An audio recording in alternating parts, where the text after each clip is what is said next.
Welcome to the Libertyville Business Show. We have one topic we want to talk about today. I'm Jim Connell. This is Andy Herman. I am with Craftsman Media. Andy is with At Properties. So you attended the village meeting last night, Andy. What do you want to talk about?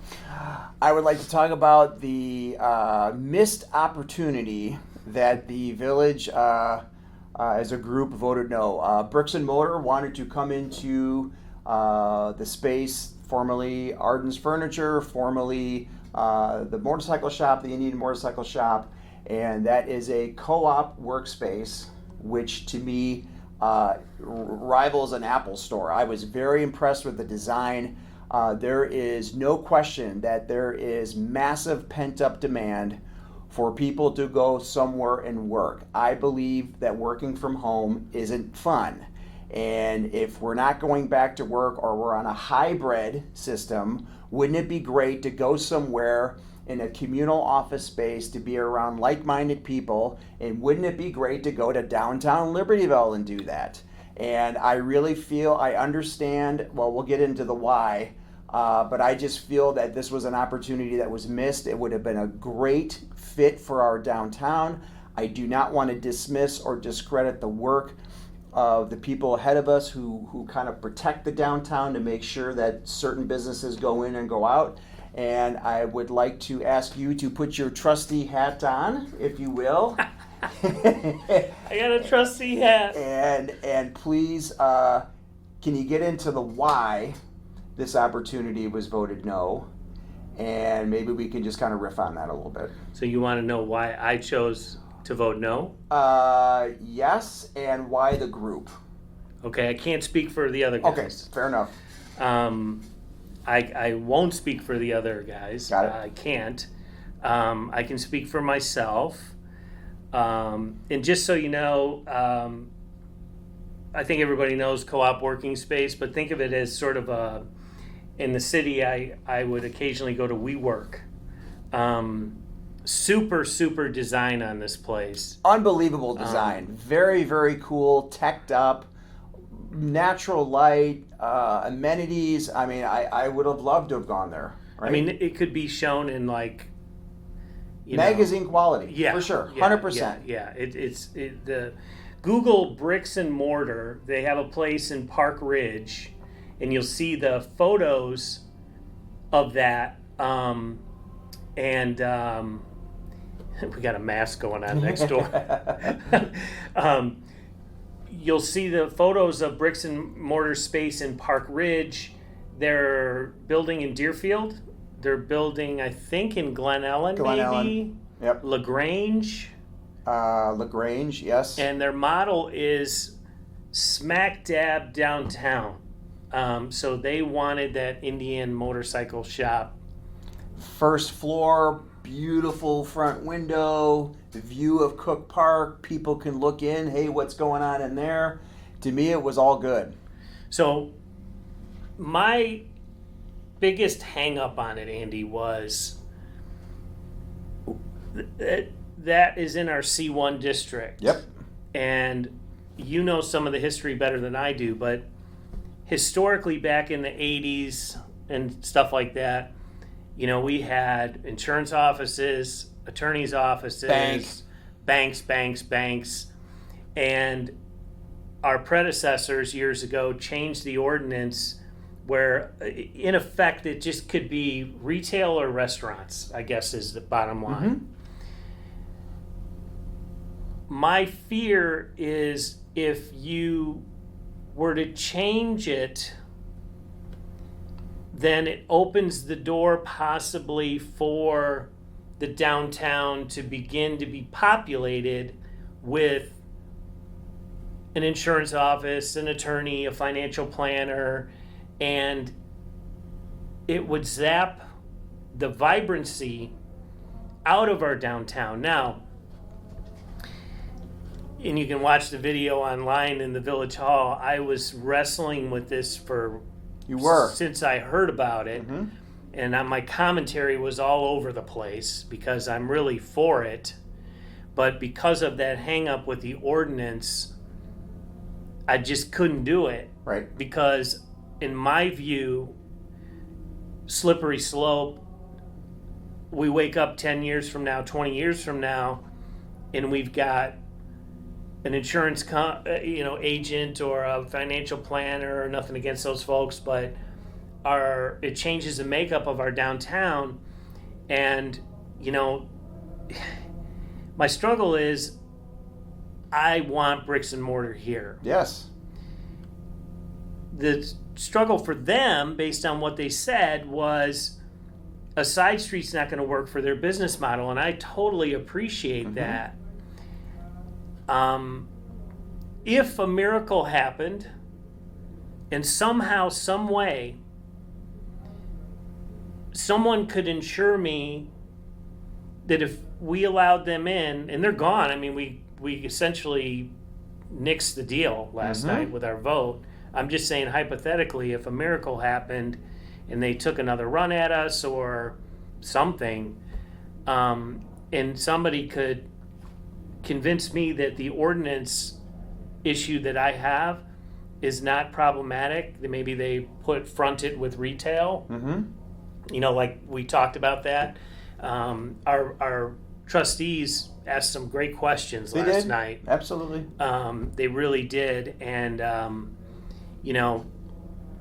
I felt I had to vote no because I just can't get over the hump of opening up the door for that. Now, I'm not a lawyer.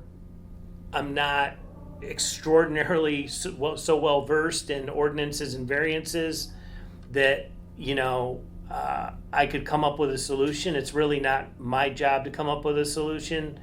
It's in some ways I think it is my job, but that's a whole nother topic of conversation. The bottom line is the petitioner didn't make the sale, so to speak. And I'm still I was thinking about it all last night. I mean, our meeting went till 10:30. We had a lot on the agenda.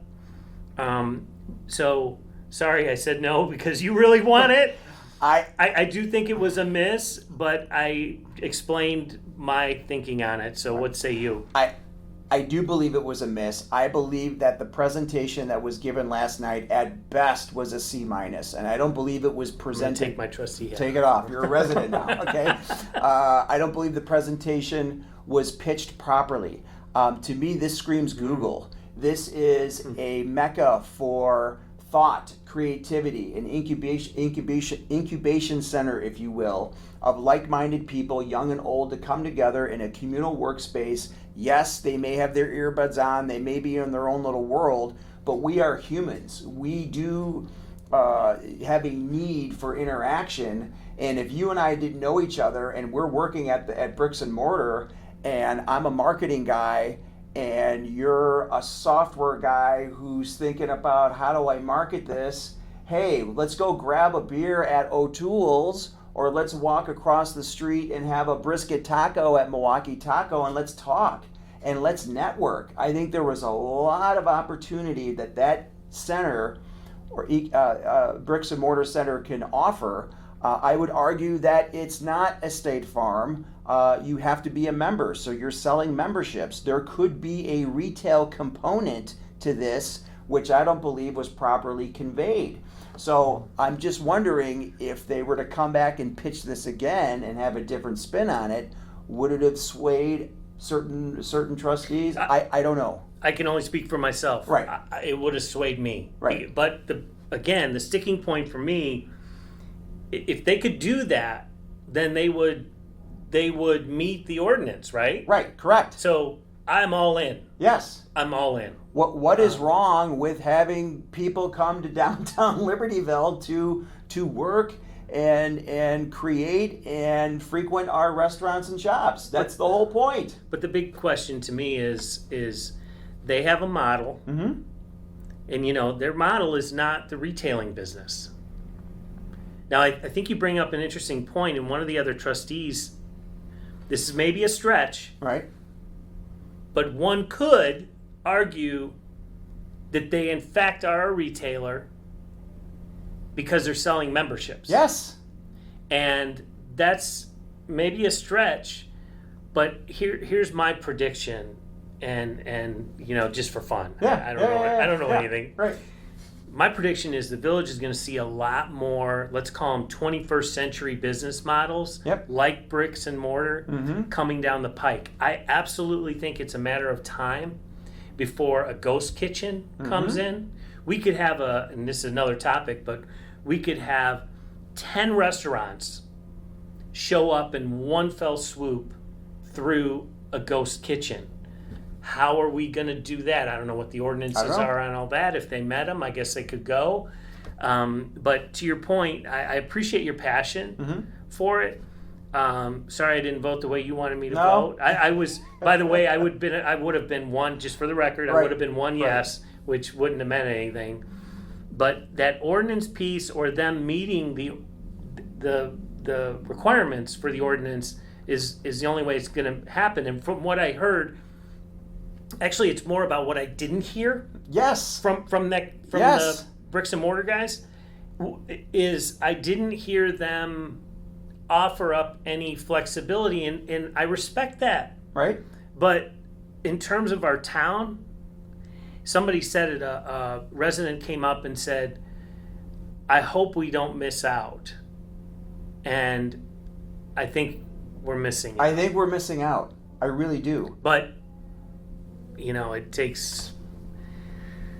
It's a tough one. Yeah. I get it. It's very challenging. When are you going to run for office? I don't know about that. To me, what worked in the 90s worked very well. And the volunteers, Main Street, people who were able to turn the offices, the banks, the state farms, the banks into retail and restaurants was a game changer. Yeah, and we owe the people in front of us a debt of gratitude. Thank you.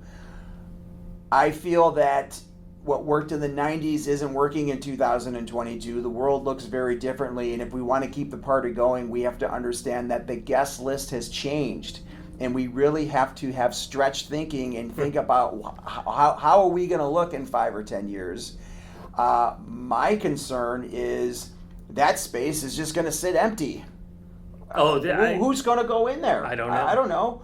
Who's going to go into Chili U? I don't, and correct me if I'm wrong, but I don't know that there's a line out the door for people to come in. There's not. And it just feels like we say no a lot when we really need to find a way to start saying yes. And if it's a legal issue, then we have to somehow come together and try to figure it out, which I'm sure is not easy, and I'm simplifying the heck out of it. Yeah. But it is concerning to me that there are more vacancies, and we just kind of feel and seem like we're too cool for the room, when in fact, right now, I don't think we are. We're very good what we have. There are plenty of communities throughout the country who would love to have what we have, but we need to somehow level up and somehow improve. And I wish there'd be more discussion about that publicly and how we can do it. I don't have the answer right now. But Well, you bring up a good point.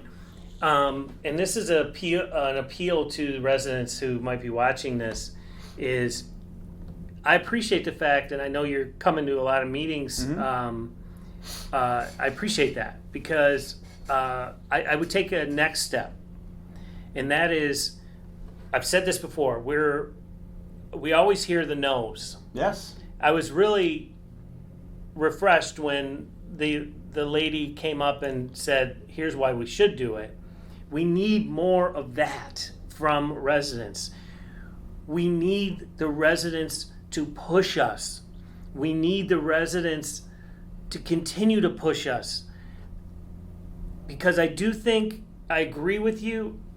I'm going to steal this from another trustee. Okay. This is not me. Okay. But to me, it absolutely sums up where we're at.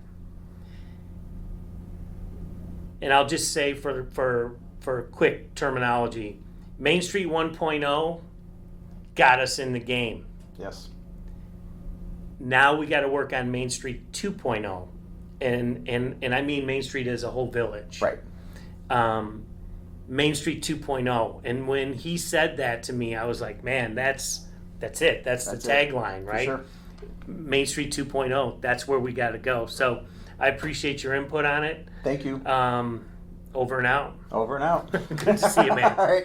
Thanks for watching. I'm Jim Connell. This is Andy Herman, Libertyville Business Show. Share this thing up if you're inclined. Share it with your groups around the village.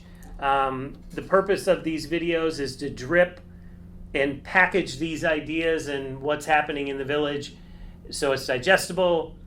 And, there were, 14 items on the agenda yesterday? It was. This was one.